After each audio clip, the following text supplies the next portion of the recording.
It is wrong to talk about ignoring the Biafran story. All the injustices and the oppression that led to Biafra are still very much present and with us. You can't escape Biafra. And in fact, the reason we do need to continuously exhume the ghost of Biafra is that the ethnic principles on the basis of which we had to go to war are all pervasive in the Nigerian society of today. And our leaders do not appear to know what to do about them. Let us talk about Biafra and the Nigerian story. But you're not going to be hearing it from me as a Biafran. I want you to listen to this man. He's not a Biafran, neither is he an Igbo man. I'll be right back. If we want to teach the Biafra story in schools, I tell you, one of the reasons they stopped teaching history was that they couldn't tell our story. And now they can't tell the Biafra story. And we cannot tell the story of the coups properly. Now, a country with so many secrets that it cannot divulge cannot write history. It is wrong to talk about ignoring the Biafran story. All the injustices and the oppression that led to Biafra are still very much present and with us. You can't escape Biafra.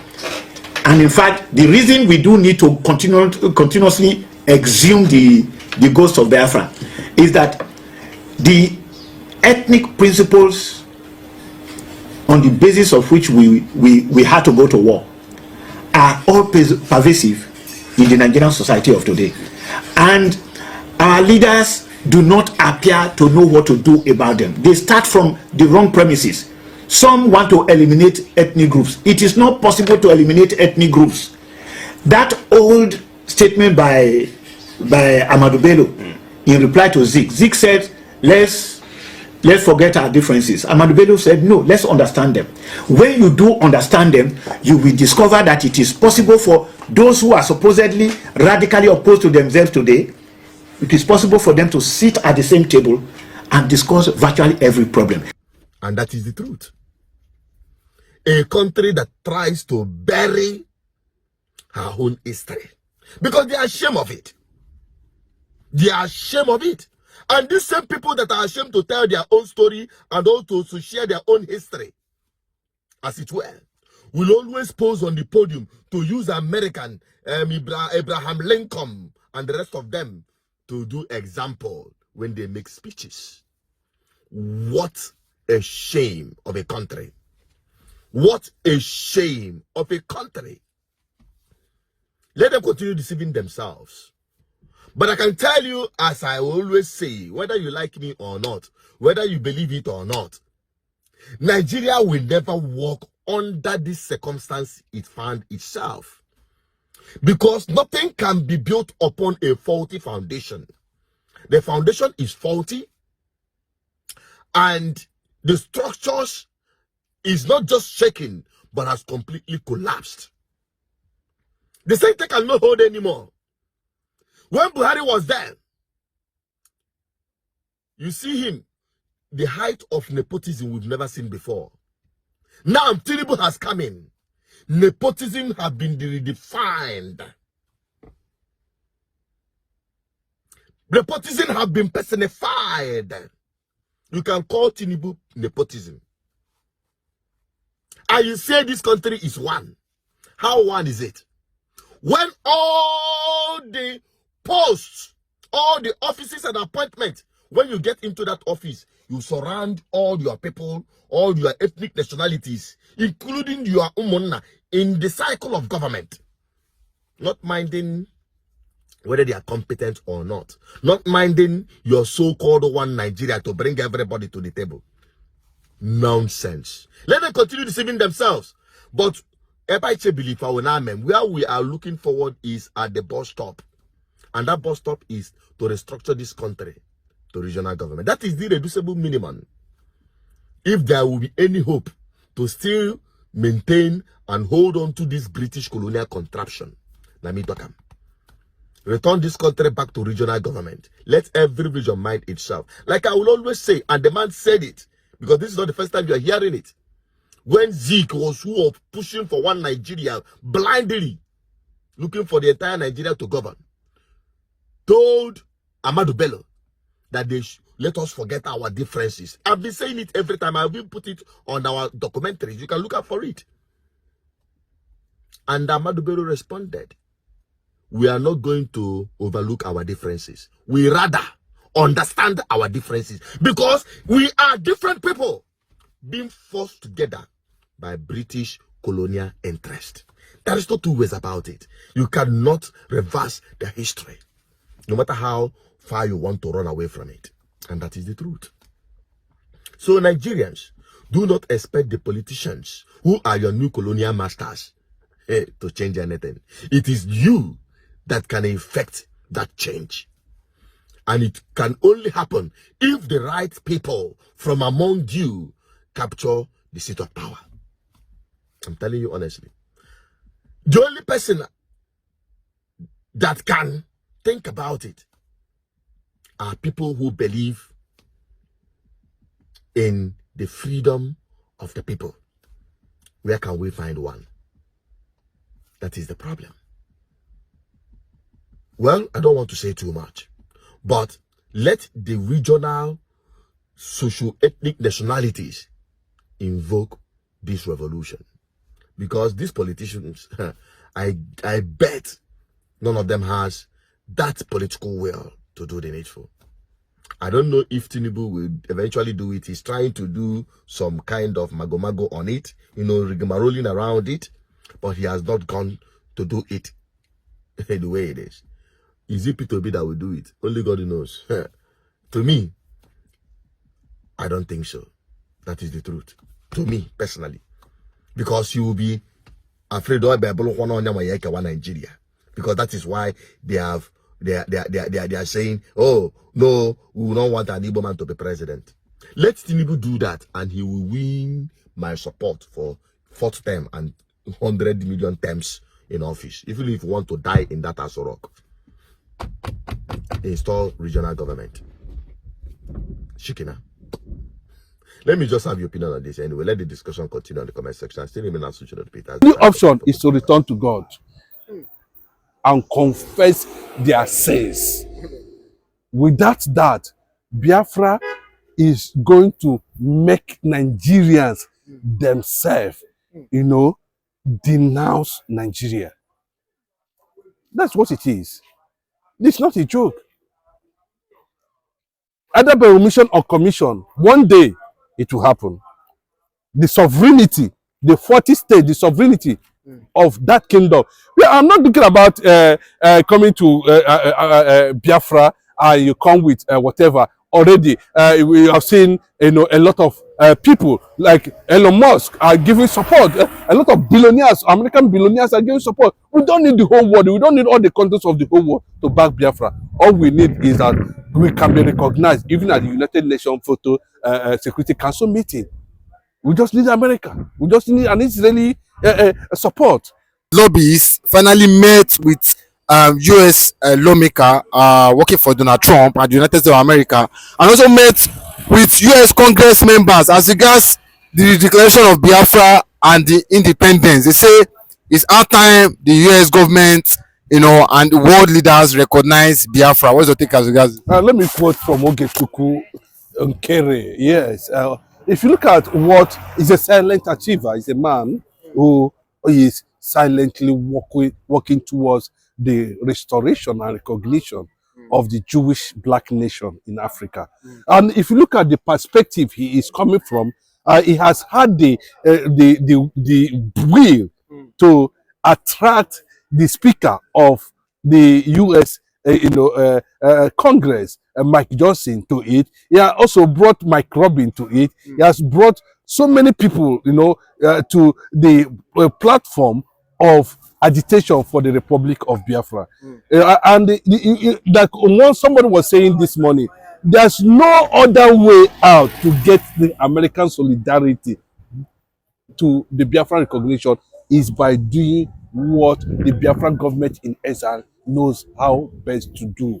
Without it, you know, we'll continue to have some certain, you know, a hitch in the course of trying to make sure that we restore the most populous Jewish nation in Africa. Biafra is going to come by a way of mystery, like Donald Trump will put it. By the time he is done with Nigeria, Nigeria will understand that the Biafrans all over the world who have faced injustice, especially in Nigeria, are given the recent revelation coming from the book written by the evil self-acclaimed evil genius himself. Of course, Maradona. I'm talking about Ibrahim Bandamasi Babangida. Everything that has transpired with that in that era, the Igbos, that book has vindicated the Igbo, from the propaganda being spread as at that time that it was an Igbo a cube. The cube was an Igbo cube.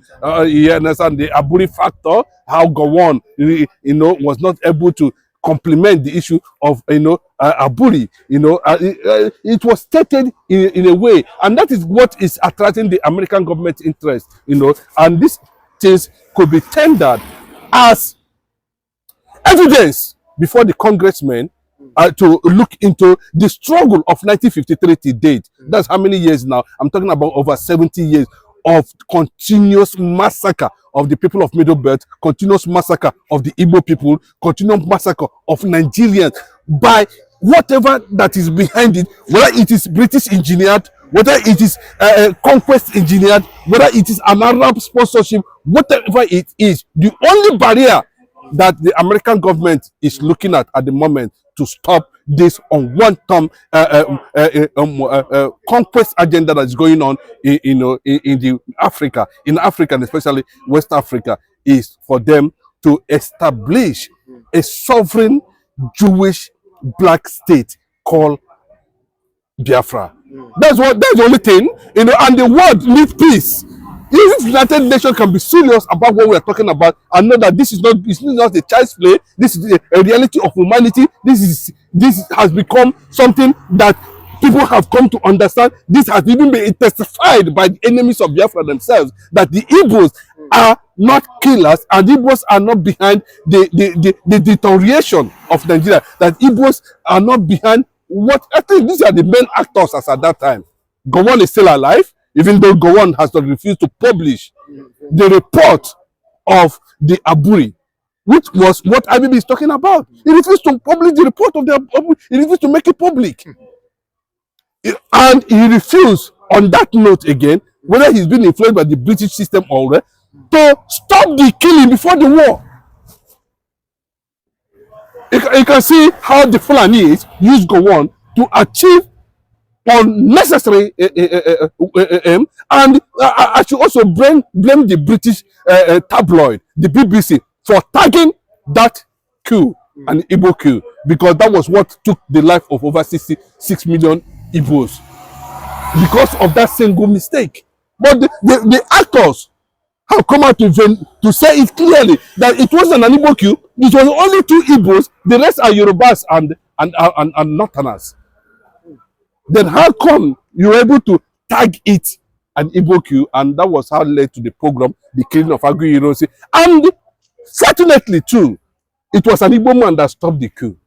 And IBB, whether he's been honest to himself or not, but to an extent, a lot of people have agreed with him on that angle. The only problem we are having is based on the issue that has surrounded June 12 or thereabout, which was also a multiplying effect of 1953 and 1967. What happened to Abiola was not something of that recent at that time, 1993. It was a multiplying effect of what has transpired in the past. Imagine an Igbo man engaged in sacrificing his life to make Awolowo president. But today, the Igbos became victims of their own sacrifice.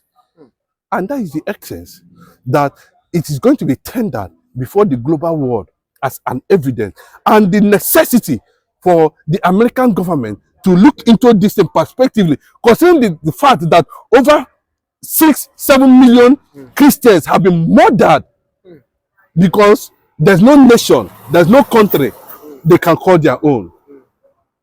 There's no sovereignty that can protect the Christian kingdom within West Africa and Nigeria especially. The only Christian nation that can do that. The only powerful force recognized by the world that can do that. The only sovereignty that can protect Christians in Nigeria is when American government are able to recognize the state of Biafra. And tell me, that is what they're going to do at the end of the day.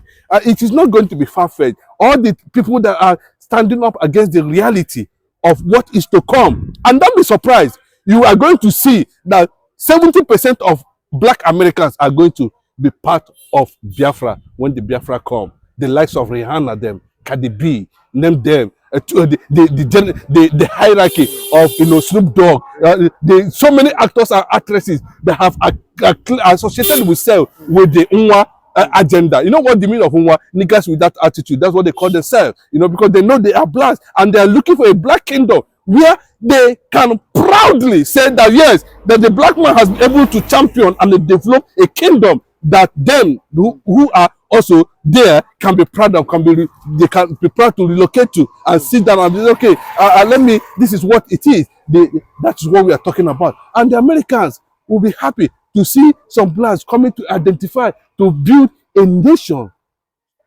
that is Israeli-like, that will have American support, that will have the Jewish support like the Israel, and they have other country support.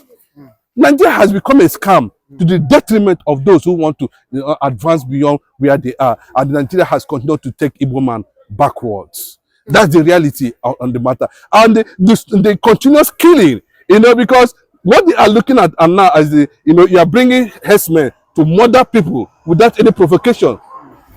And you think that the world is not taking note. When Israel retaliated against Hamas, a lot of people thought that people were not taking notes. They were not taking stock of the development. But you can see at one shot, Canada was able to, strike the entire federal government, and all of them are in disarray. And the only umbrella they're going to have now is to run into IBB. I'm getting to IBB now. IBB disgraced them. So basically, they are looking for where to hide. The only option, if I can take from one of my friends from Middlebelt, Paul, the only option is to return to God and confess their sins. Without that, Biafra is going to make Nigerians themselves, denounce Nigeria. That's what it is. It's not a joke. Either by omission or commission, one day it will happen. The sovereignty, the 40 states, the sovereignty of that kingdom. I'm not thinking about coming to Biafra and you come with whatever. Already, we have seen a lot of people like Elon Musk are giving support. A lot of billionaires, American billionaires are giving support. We don't need the whole world. We don't need all the countries of the whole world to back Biafra. All we need is that we can be recognized even at the United Nations Photo Security Council meeting.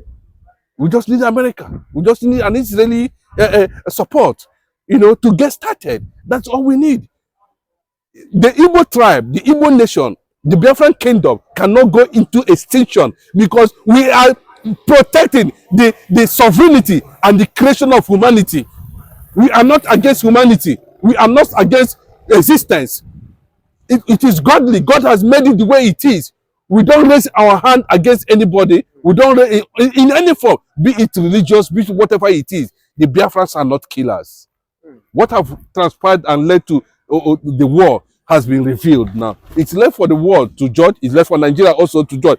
Because even if at the end of the day, making an Igbo man a president is not going to solve this issue, because Nigeria will continue to happen to the Nigerians themselves. If Nigeria has never happened to you, bros, pray and celebrate and thank God. The day Nigeria happens to you, you will know what I'm talking about. And we Biafrans, we are not going to wait until Nigeria happens to us. We are ready to define ourselves, start from the scratch once again, and begin to develop our nation called Biafra, the kingdom, the fourth kingdom on earth. That's what the Bible says. Okay, but with this now, do you think that after this meeting now, a lot of people are expecting, the next step to be, the American government coming out fully to finally recognize the Biafra nation. But do you think that after this restoration, what do you think that the Biafra government will do different from what the Nigerian government is doing? Well, there's going to be a lot of difference. The ingenuity of a black man, of an Igbo man, is not questionable. It's unparalleled. What the Igbos can do. You can imagine a people that have not been in government, they have not enjoyed any government presence, they have not been in anything president, they have not occupied any sensitive position, they have not even make any government top position in this country for the last 70 years. But still, the Igbo people have the highest number of billionaires around the world. And that is why they are being studied now as a course. If you can go there and study Igbo apprenticeship in any school you want, they will teach you. Yes, because the multiplying effect alone has the potential to give any kingdom, any kindred, any nation, any community, any state 5 billionaires in less than 5 years. Multiply it by 10 years. Then in the next 10 years, each community will be able to be producing how many billionaires? That's what it means. That's a concept. You cannot find this kind of idea in any tribe in Africa.